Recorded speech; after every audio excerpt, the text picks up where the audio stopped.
know. We just had a huge batch of that last night. It's wonderful. When you think about it, gardening is a true spiritual practice on a multitude of levels.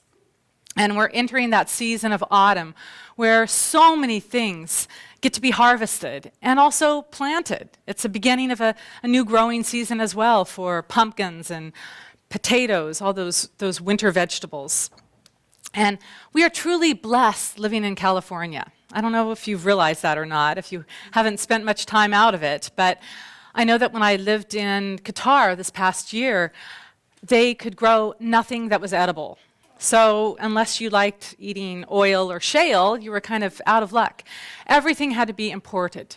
And it made me truly value how blessed and lucky we are living in the northern state here. Now, one of the first steps of gardening is to visualize what you want. If you don't kind of know what you want to plant, then you could wind up with a field full of weeds or nothing at all. So it's really important to see in your mind's eye what it is you want to grow. What do you do other than know what the plants are going to be? What do you do to the soil first? Anybody have any suggestions? Pardon? Add air. Okay, what else? Fertilize, okay. And weed. Anything else? Test it. Ooh, you're pretty technical there. I don't test my pH. I'm kind of worried about that now. Anyway, overall though, it's like preparing the soil, right? We've got to prepare the soil for what we want to plant. I used to live over in Roseville years ago, and the soil was a cross between clay and cement. We bordered the town of Rockland, and that truly lived up to its name. So I felt really bad for the plants that I put in the ground. I felt like I was condemning them to an instant death if I didn't prepare the soil first. And so there's a hardened layer of topsoil, both of the garden and our consciousness, that we sometimes need to work a little bit. When I was looking for a book on this subject, I kind of scanned my spiritual bookshelf, and I was delighted to find one called The Seed of the Soil. And I thought, wow, I didn't even know I owned such a book. Well, upon closer examination, it was called The Seat of the Soul, but, you know, we see what we want to see.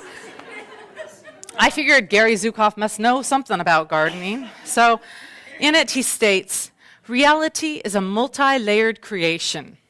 No two people have the same reality, just like we all have our own little garden beds. The first layer of your reality is your personal reality. This is your personal life, your personal sphere of influence. Here, your decisions are most effective and are felt directly. By choosing to feel kindness instead of coldness, you change the frequency of your consciousness, and this changes your experiences. Within your personal reality, you can choose to be selfish or to be giving. You can look upon others others or yourself with brutality or compassion. You can choose to serve yourself or to serve others and the earth. So, I do like what he said about those layers that we often have to dig up in order to get to that place where we can serve. We have to dig up those old patterns of growth that sometimes block us from moving forward. It could be judgments or preconceived ideas stemming from fear, because we were all raised in individual beds with individual parents, and perhaps they gave us rigid belief systems that made it really difficult to plant new thoughts or new ideas. It could affect us from trying new foods, meeting new people, or even moving out of our comfort zone. Maybe you were always told to stay close to home, and you never wanted to get out of that safe arena. Think about it for a moment. What beliefs did your parents try and instill in you that later you found not to be true for yourself? Maybe it was, don't talk to strangers. Anyone hear that one? Or children should be seen and not heard, which made the first demand pretty easy to follow. Anybody want to share any beliefs that you had as a child that your parents told you about? No matter how good you are, there's always someone who will be better. Ah, thank you, Drenya. Yes, that you'll never quite live up to those expectations, or you always have to work hard. How about, that is another one too. You must work hard for success. How many times have we felt that we couldn't get what we wanted because we just weren't working hard enough? We had to do it through blood, sweat, and tears, which we know in the Science of Mind teaching is not necessarily true. When we look at our soil, we see clumps from the past, those beliefs that truly block our movement and make it difficult for us to soften up. Now, one way of doing this was, I remember back, my father had a giant compost pile. Any composters out there? Great. What, do you just throw everything in it? Pretty much? Oh. Yeah. Oh, of course, yes. Well, back then, I was led to believe that the stinkier the compost pile was, the better it worked. And I don't know if that's true or not, but I always tried to donate my bell peppers and things that I didn't like on my plate each night in a separate pile, saying, Mom, Dad, I'm really saving them for the compost pile. They didn't necessarily buy it, but I tried. Because along this line of softening up, Ram Dass wrote a book called Grist for the Mill. Anybody familiar with that book? Anyway, it talks about an old grist mill which used to grind flour and wheat, and by the very nature of taking the hard stuff, the really challenging grist stuff, it would help not soften, but sharpen the blades so they would work better to grind the flour. Just kind of the same concept as the compost pile. It kind of takes that painful situations, the stuff that we might say stink in our lives, and it allows us to use them to enrich who we truly are. Perhaps you can find a recent challenge in your own life that allowed you to open up. Maybe it was a broken heart, maybe it was a lost job, or a rejection of some sort. Instead of shutting down and hardening up, we can take our compost of compassion in our lives and use it to create a more conducive arena for us to grow in. We can overcome and move through those difficulties if we bring our feelings to the surface and allow them to be expressed. It can soften our entire being. I once read a saying that said, "A bad day for the ego is a great day for the soul." The soil, like our consciousness, is the medium for things to grow. We talk about that a lot in the Science of Mind, of our consciousness being a medium for mind to act upon it. It doesn't want to keep the seeds buried within. It wants to express life by means of itself. If we can remain open, life can grow through us. It is also important to trust the seeds. This can be a challenging one sometimes. So I brought a few little props to show you. Now, take this little carrot seed. It looks so small. It kind of looks like the stuff you get out of the corner of your eye when you wake up in the morning. I don't know about you, but it's just this little tiny guy. And then it's amazing, after a few weeks or months, if your pH is right, it can grow. Ooh. Now, these did look a whole lot better when I bought them yesterday. They were vibrant and green, but you look at the colors that don't even resemble the seed they came from, and they become orange and green and all kinds of little things, but it's a beautiful creation or manifestation from this little seed. And as I said, go look at it when it first comes up from the ground. You'll get a better picture. We also have this, which is now dropping rapidly, abundantly on my roof at night. The beautiful acorn that has intelligence contained within it. It knows exactly how to express itself and grow into those incredible oak trees. So when you think about all the possibilities of creation within this seed, it's a true miracle. And once we plant a seed, we don't keep pulling it up to see if it's sprouting roots. I really don't recommend that. You bury it in the ground and you have faithfulness, unless you live in Rockland. We don't just question after a spiritual mind treatment as well. We plant our seed, we know it is complete, and we say, and so it is, and let it go. When I've planted seeds, I've sometimes done the fly and be free approach. I don't know if you've tried that, just to see the surprises you get. Did you know that if you don't clean your gutters out for a while, the leaves right in there make a really incredible fertile bed? And truthfully, I've had blackberry branches growing out from my roof. So when you send your treatments out, knowing they're going for your best and highest, and I mean highest like the top of my house, you become more open to however they show up in your life. You're not attached to the outcome. And you know it is going to be for your highest good. So too do we have all that we need contained within us. We plant our seed of thought into universal mind, and then truly trust that Spirit knows exactly how to manifest our idea into form, or the seed into a carrot, or the acorn into a tree. Thank God we don't have to know how to do it. Now be patient if your treatments or beliefs don't show up exactly as you thought they might. We have to trust that Spirit might have a better plan. Have you ever received an experience or manifestation that didn't exactly look like the one you were hoping for, but then something better came out from it?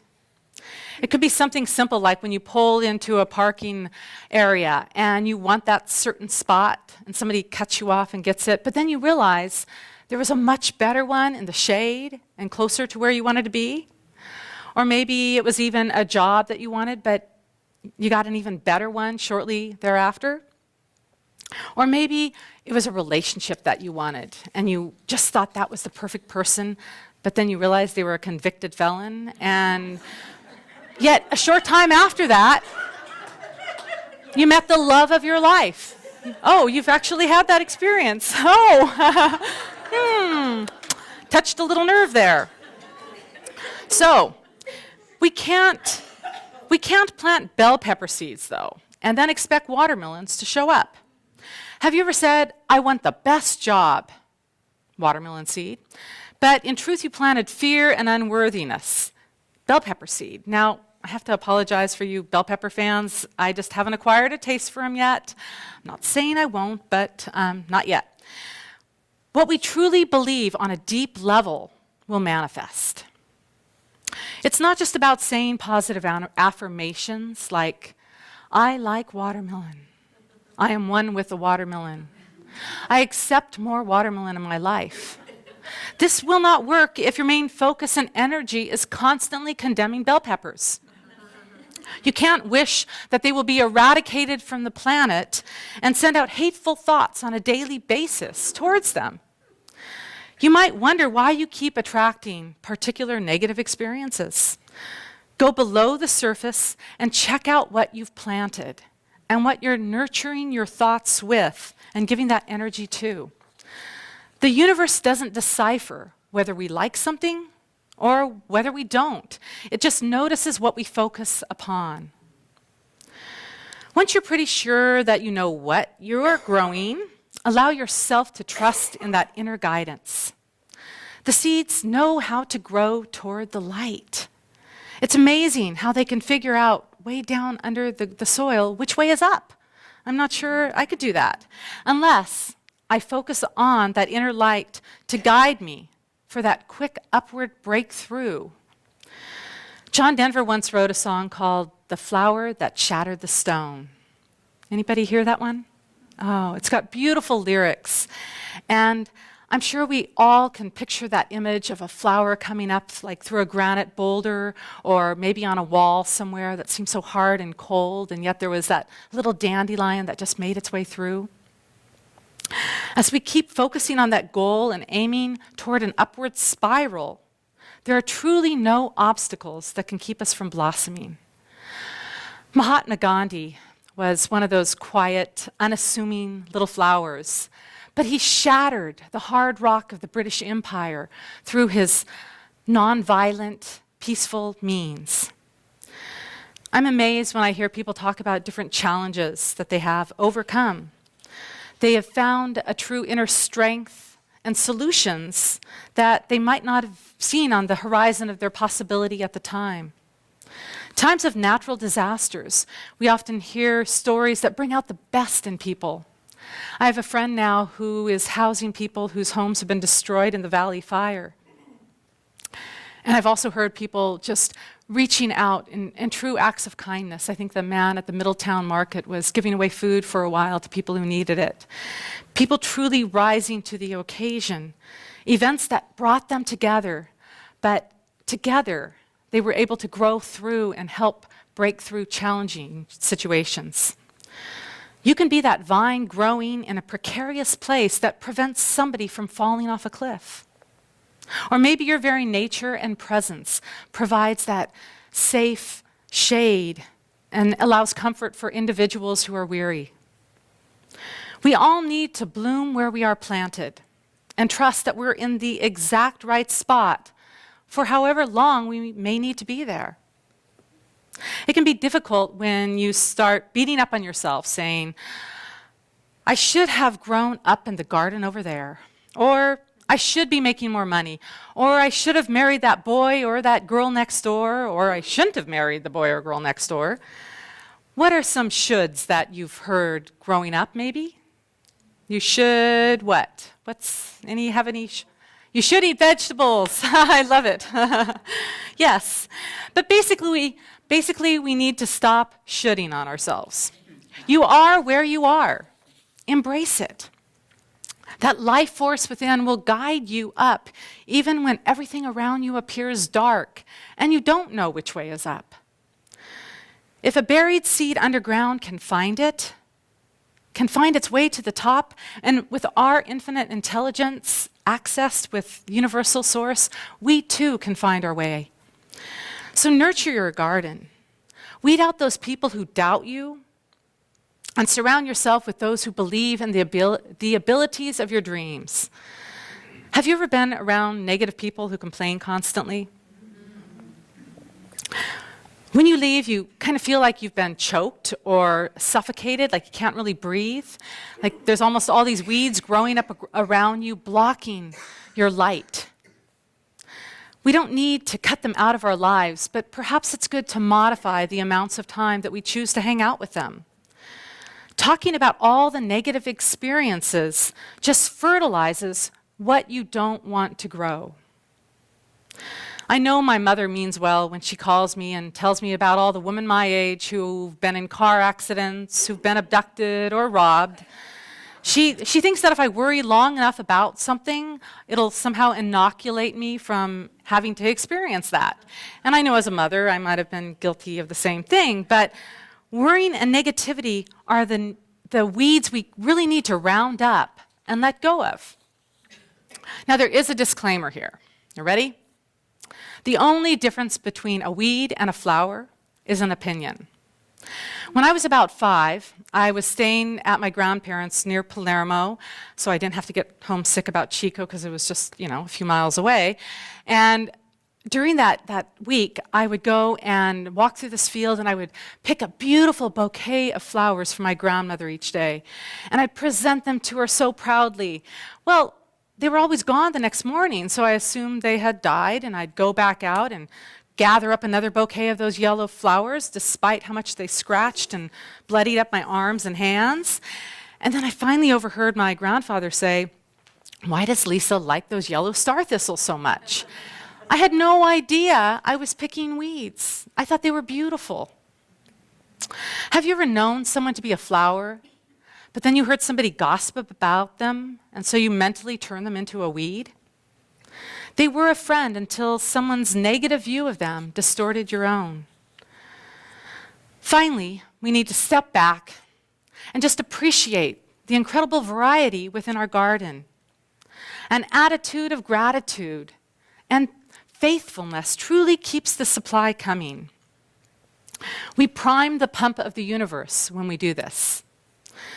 See the diversity that you've created. Don't look over at your neighbor's garden with jealousy and unworthiness, like, why can't my garden look more like theirs? Now, another author that I truly love is Ralph Waldo Emerson. And in his essay on self-reliance, he also mentions a little something about gardening. These roses under my window make no reference to former roses or to better ones. They are for what they are. They exist with God today. There is no time to them. There is simply the rose. It is perfect in every moment of its existence. Before a leaf bud has burst, its whole life acts. In the full-blown flower there is no more, In the leafless root, there is no less. Its nature is satisfied, and it satisfies nature in all moments alike. Look at these flowers in front of us today. They're each beautiful in their own right. They're not looking over saying, that one has bigger petals than mine, or that one's white, I'm red. They're just a beautiful bouquet. They complement each other. And so too do we as individuals do the same. Give thanks for everything in your garden, even the bugs. They might be doing you far more good than you realize. Now, I haven't been able to garden recently, but what are some bugs here in Chico? Some things that you have to pull out of your garden? Japanese beetles. Japanese beetles, ooh, wow. But they're a long way from home. We should treat them nicely. Slugs, thank you, slugs. Tomato worms, I do remember those big fat green things. Ugh. Snails, yes. But we also have praying mantises and ladybugs, right? Years ago when I was in the Peace Corps, I had this little friend about like this. She was about 7 or 8, and her name was Madalena. And she used to follow me around constantly. In fact, she kind of bugged me because she was always right there underfoot. So every time I turned around, I almost tripped on her. But I really tried to be tolerant, you know. She was really cute and sweet. But one day I was in a hurry because I was doing a cooking demonstration for the entire island of women. And I know from California we stir fry everything, so I thought I could go all the way out to the Pacific and teach them how to cook their own food.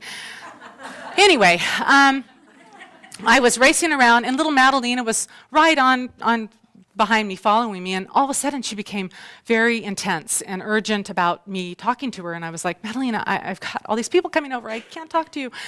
Finally, she pulled on my skirt and just like demanded my attention with her presence, her bugging me. And so I leaned over, and she quickly said to me quietly, Lisa, you've picked the wrong type of taro. And out on the islands, they have taro where you can eat the roots and taro that you can eat only the leaves. I picked the poisonous kind.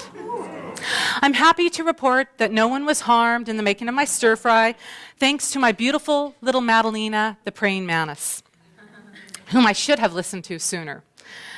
So who are the bugs in your life that might appear annoying at first, but have a really important message for you? Please don't point to anyone in here. There is an old nursery rhyme that says, Mary, Mary, quite contrary, how does your garden grow? With cockle shells and silver bells and pretty maids all in a row. I have no idea what cockle shells are, but I'm sure they're good for the garden. So how does the garden grow for you? What story or nursery rhyme are you making up about your garden? Are there silver bells and watermelon, or just weeds? You are truly the author of your story. So if you don't like it, begin to change it. You might say, oh, but for generations, we've never, ever grown watermelon. Or we've only planted lima beans there. That's the only thing we can do. Pull something out and plant something new. You might even say, oh, I'm too old or too young to plant new seeds. Or what would the neighbors think if they saw that growing in my garden? What other people think of your garden is none of your business. Live boldly. Be proud and trust that your garden or your life is not an apology to any other garden. It exists as a beautiful manifestation of you. I want to close with the bumper sticker. I don't know how many of you heard Lisa and Erica when they came here a few weeks ago, but they put out these little stickers that says, grow your joy, feed the world. And I love that because today we are going to hopefully have you grow your joy as you come to the beautiful Bidwell Park as we feed our spiritual community. And so now I'd like to invite you to join me in an affirmative prayer. Close your eyes if you choose. Let's go within, knowing that there truly is one beautiful energy, one power, one life force. I call this God, Spirit, sunshine. I know that this energy force is totally connected with each person here. And I know as they recognize their own unique beauty, whatever they are trying to sprout and grow blossoms by means of them. I know as they remember to take care of their garden and nurture themselves, giving themselves the energy, the love, and the caring, that they grow abundance in their lives. They grow divine, right relationships. They grow true, healthy plants. And I'm just so grateful to know that these words are acted upon as I speak them, for it is truly the universe's way. It supports us and illumines us. And I release this treatment now, and together we say, and so it is. And now I'd like to invite our ushers